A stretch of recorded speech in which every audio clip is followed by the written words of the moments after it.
Hello, welcome to June 28th, 2022. My name is Kurt, and this is my daily Good Life meditation video. I do this every day to remember my life principles and objectives and to see how I did applying those to yesterday and to plan for today. First, last night and yesterday. Darn it, after like 4 or 5 nights in a row of sleeping until the alarm, I was up throughout the night. It wasn't that I woke up just before the alarm, which I did. It was probably about a half hour before the alarm, but I was also up intermittently throughout the night. I think I know why. I was laying in bed in a strange way, and every so often I'll get like a crook in my neck or something, like a pain in my neck, which I have right now, the proverbial pain in my neck, and that was keeping me up. I think that was it. I think otherwise, this new intermittent fasting, that might have done the trick. I don't know. It's done a lot. I feel much better overall. I've been sleeping better, and I'm losing weight. And wow. I'm impressed. I'm so glad Yumiko brought this concept into my life of simply eating from 11 o'clock until 7 p.m. 11 a.m. to 7 p.m. and not eating any time after that. What a difference. Anyway, so yesterday was a good day. I just plowed through my work day. Yesterday was a hard day, a very hard day. I had a lot of problems to challenge and such, but I dealt with them like a highway, road construction worker with a pothole. I just, I ascertained the pothole, got my warm asphalt, and piled the asphalt in, patted it down, went on to the next pothole. That's how I've always wished that my job would be, not so, cerebrally debilitating as it seems to be, just taking so much out of me. So it was a good day. Today will be a challenging day too. I have a couple of meetings that are tough ones, a couple of issues that I have to tackle. It's going to be a challenging one, a tedious one too. I have like 8 meetings today. It's going to be a tough day, but I'm up for it, and I feel good. I'm tired though because I didn't get as much sleep. That little bit really makes a difference. Anyway, let's do the good life. My 7 objectives are as follows. Number 1 is to be always ready to die, to have my relationships, my papers, my life's work in order.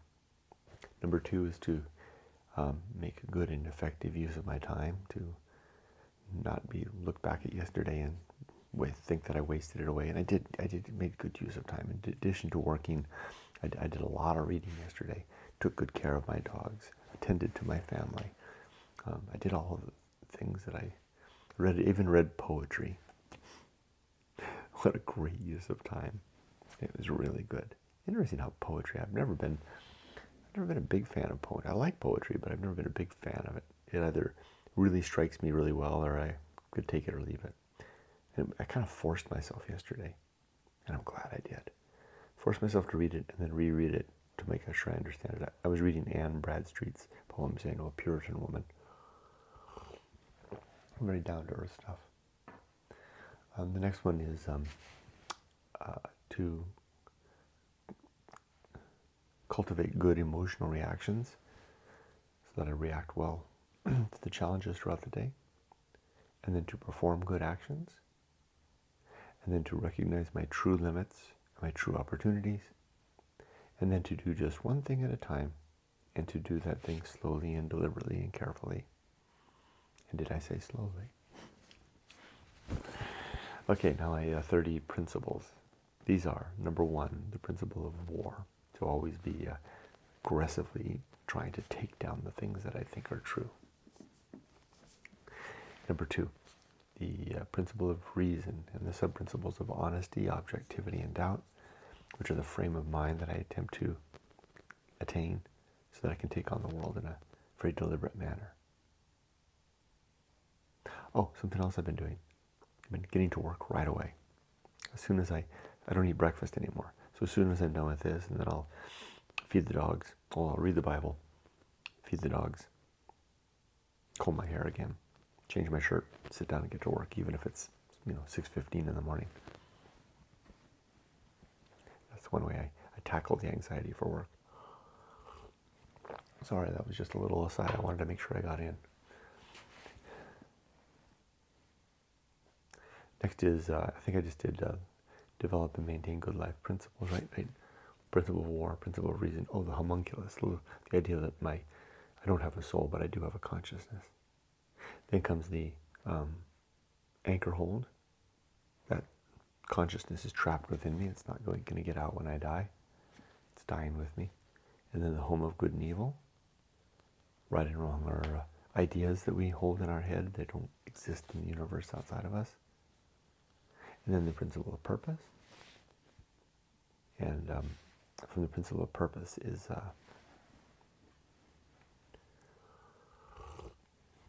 my 3 purpose are to be a good father and husband, a good human being, virtuous in pursuing the well-being of thinking creatures, and to endeavor towards my life's work, which is the sharing of my story and my book going on.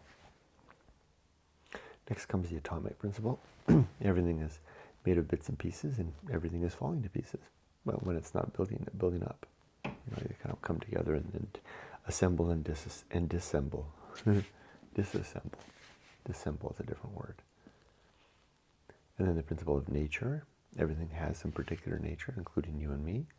And it's, for example, it's the nature of this 200-year-old, 198-year-old book to fall apart at the creases here. I'm trying to read it. I'm about that far through, and I'm discovering that it's developing a crease here where the leather is. It might even break, and I'm like, crap. Every time I open it, I'm straining it. It's the nature of 200-year-old leather to easily crack. So I applied some wax to it that a bookseller recommended to me, a particular type of wax to soften the leather, and I'm just letting it sit for a while. I'm not going to read it until I give it a chance to let that wax soak in, and hopefully it'll help prevent it from cracking any further. And then I can continue reading it very carefully, not allowing myself to read it anywhere other than sitting at this chair, because I tend to be a little rough on my books when I'm walking or moving around the house. I read while I move. I do. It's my favorite way to read.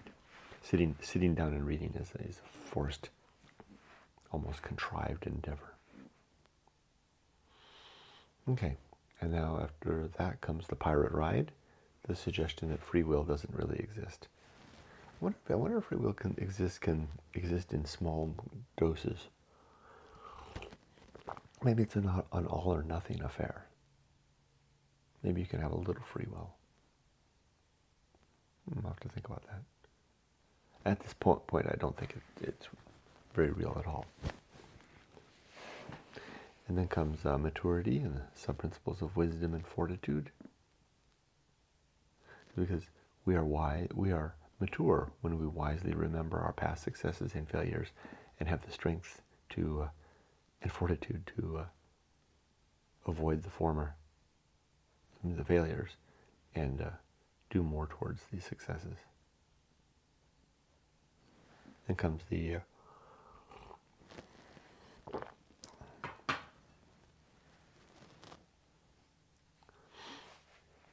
social principle, where we human beings need each other. And then the principle of public speaking, a reminder to be very careful about my language, to use deliberate words and carefully chosen words, and to write very carefully. In fact, that's what I wrote in my journal already. It was just the whole entry was about being very careful and deliberate in every. I was writing very. I'm a sloppy writer typically. I'm much better now than I was in the past. My penmanship. I'm careless and fast, but I was being very deliberate in writing. I was saying very careful words, and I was trying to train myself to write carefully, and that was the whole journal entry about writing carefully. comes a dog. I heard him. Okay, so where was I? I had done maturity, wisdom, and fortitude. Wisdom, social principle. Oh yeah, and then public speaking. Yes, and no gossip with public speaking. And then the horror show.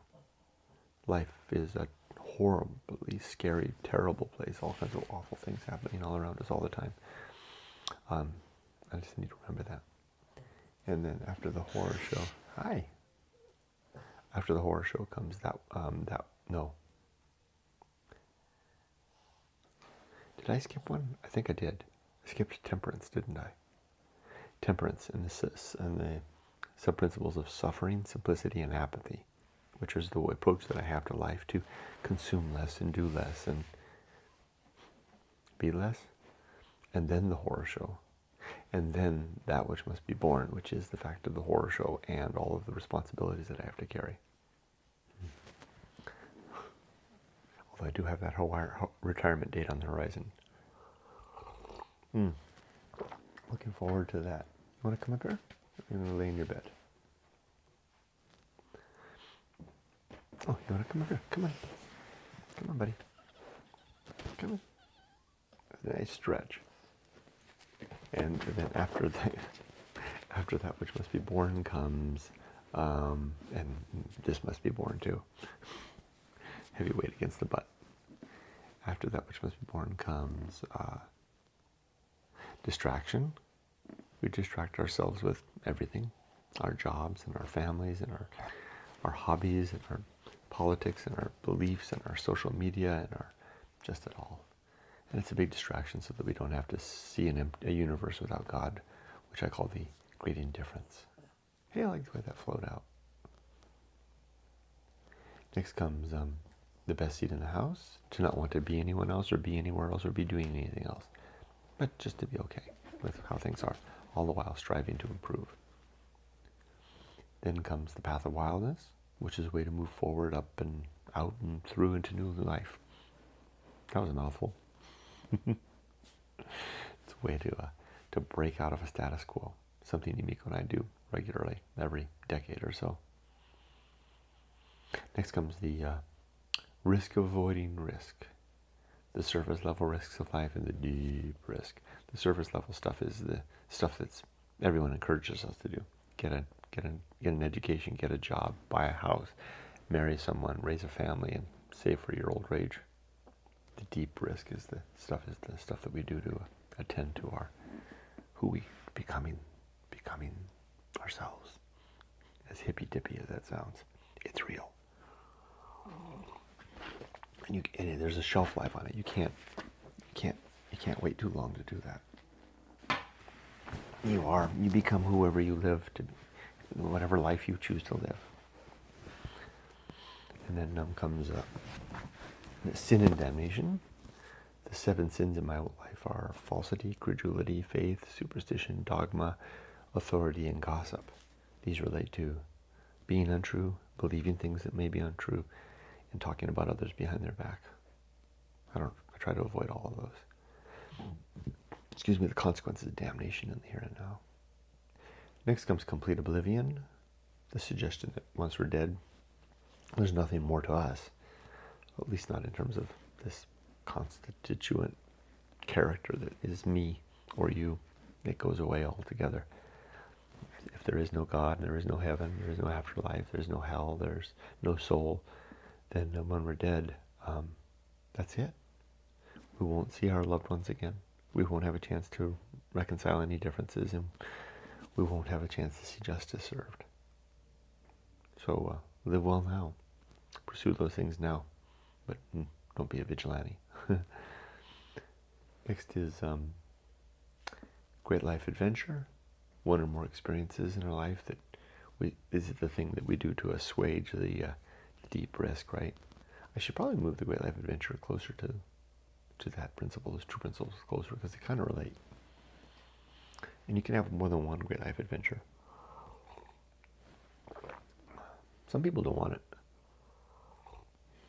What if you don't do it? Again, you become whatever life you live.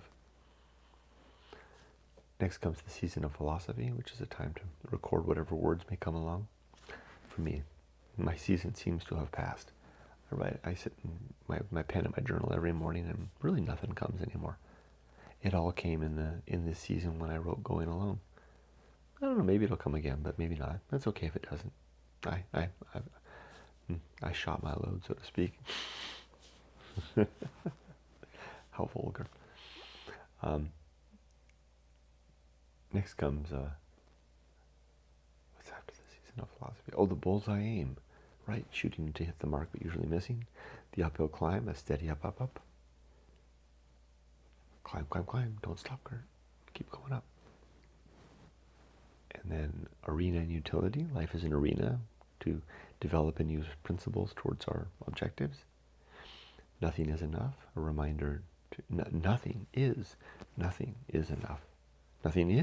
There you go. Nothing is enough. Curious play on those words there. The emphasis changes on where you put the emphasis. Saying nothing is enough suggests that what is enough is nothing, which is too absolute, right? Nothing in terms of food won't do, but lot less is okay. And then the last one is the principle of fun.